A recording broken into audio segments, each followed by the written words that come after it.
Bonjour à toutes et à tous. Encore une fois, on vous remercie énormément pour vos commentaires et réactions aux précédentes vidéos. Cela ne fait que nous encourager à publier davantage de vidéos sur des thèmes variés.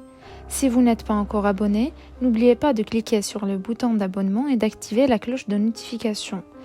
N'hésitez pas aussi à liker la vidéo si elle vous plaît et nous dire en commentaire ce que vous en pensez et nous proposer d'autres thèmes pour les prochaines vidéos. Cette fois encore, nous allons faire un voyage au cœur de la Kabylie, au milieu de son peuple et ses gens sympas, cultivés et surtout nationalistes. Souvent, les Kabyles expriment leur fierté d'appartenance à la Kabylie et ne ratent aucune occasion pour mentionner leur monument le plus célèbre, Matoublounès.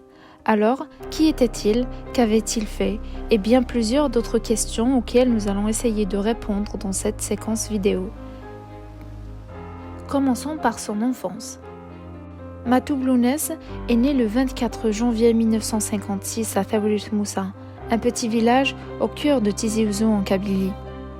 Le petit Lounès rejoint l'école comme tous ses camarades, mais à l'aube de son enfance commença à pousser chez lui un germe d'indocilité, un germe qui fera de lui un rebelle. Il refusa alors le système d'arabisation qu'il subissait à l'école et décide donc de quitter cette dernière avec les seuls bons souvenirs en mémoire, ceux des pères blancs dont l'enseignement ne l'a pas dévoyé ou annexé. Très jeune, Lounès, doté d'un esprit vif, découvre en lui un penchement particulier vers la musique et fabrique alors sa toute première guitare par lui-même à seulement 9 ans. Sous l'ombre d'une situation difficile, marquée par l'émigration des Algériens en France, surtout les Kabyles, à la recherche d'un emploi pour assurer une certaine vie, Lounès était contraint de grandir loin de son père, parti en exil. Il deviendra ainsi le petit homme du foyer, aux côtés de sa mère et sa grand-mère qui occupaient ensemble leur maison à Taourit Moussa. Après la naissance de sa sœur Malika, en 1963, il garda toujours son statut de l'homme de la maison.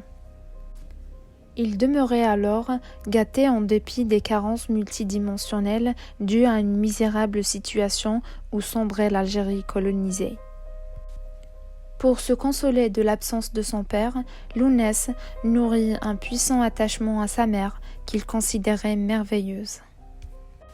Elle endossait toutes les charges et chantait afin de se consoler, ce qui avait suscité chez son enfant un amour pour la poésie, héritant le critère oral de la culture kabyle et un lexique d'une richesse inépuisable. La naissance d'un artiste. Muni de ses poèmes qu'il écrit pendant le service militaire et d'une guitare qu'il maîtrise sur le bout des doigts, et en voyant le succès à chacune des fêtes qu'il animait, il décide de tenter sa chance ailleurs et rejoint la France à l'âge de 22 ans en quête d'un travail et d'avenir. C'est donc dans les cafés kabyles parisiens qu'il débute modestement son parcours musical, jusqu'à se faire remarquer par un des grands chanteurs berbères, Idir, qui lui donne l'opportunité d'enregistrer son premier album, Eizem, en 1978, et qui rencontre un succès étonnant. Très productif, l'étoile montante Matoublounès publie 7 albums en 2 ans, jusqu'à son premier Olympia en 1980. Le jeune chanteur, démontrant un talent extraordinaire sans précédent dans la composition de ses chansons avec une poésie de qualité, devient l'un des chanteurs les plus écoutés de sa génération et se procure en un temps record la plus grande base fan en Kabylie. L'apparition d'un rebelle. On nous dit souvent que Matoublounès n'est pas un chanteur comme les autres. En effet, l'appellation rebelle à son égard n'est pas le fruit du hasard, car il compose des chansons engagées et une poésie dans laquelle il exprime la voix de tout un peuple, celle du peuple amazigh, opprimé sur ses propres terres par les gouvernements en place qui ne cessaient et qui ne cessent jusqu'à présent leur politique d'arabisation. Ses poésies et ses chansons inspirent les Berbères en général et les Kabyles en particulier, véhiculent un combat pour l'existence et portent les principes de la culture amazigh. Ceci ne passe pas inaperçu pour le pouvoir algérien, car en 1988, Matoublounès se fait tirer dessus par la gendarmerie algérienne avec 5 balles de Kalachnikov et se fait transporter en urgence à l'hôpital d'Alger, puis à Paris en vue de sa situation critique. Matoublounès s'est-il arrêté là? Non, car vite rétabli, le lion de la Kabylie ne fait pas recul en arrière, mais décide de continuer son combat plus déterminé que jamais. Il rentre chez lui en Kabylie malgré les avertissements de ses proches, en vue des événements de guerre civile qui battaient son plein en Algérie. Nous rappelons que la décennie 1990-2000 était l'une des périodes les plus difficiles qu'a vécu l'Algérie contre le terrorisme et l'avancée des intégristes. Ses proches ont vu juste, car le 25 septembre 1994, les ennemis de la vie, comme les prénommés Matoublounès, le kidnappent et le gardent otage pendant 17 jours. Les terroristes islamistes l'obligent à faire la prière et à se soumettre à leur code religieux avant de le relâcher suite à de nombreuses manifestations déclenchées en Kabylie dénonçant la séquestration sauvage de leur leader.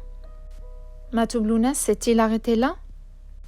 Non, car il compose encore et encore des chansons exprimant sa casquette politique, berbériste et laïque.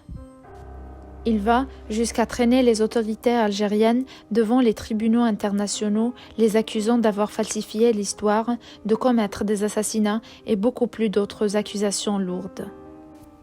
Jusqu'à ce qu'il rentre chez lui en Kabylie, encore une fois malgré les avertissements de sa maman et de ses proches, qui cette fois-ci avaient raison, car la mort l'attendait dans ce petit coin de route vers chez lui à Thaourit Moussa,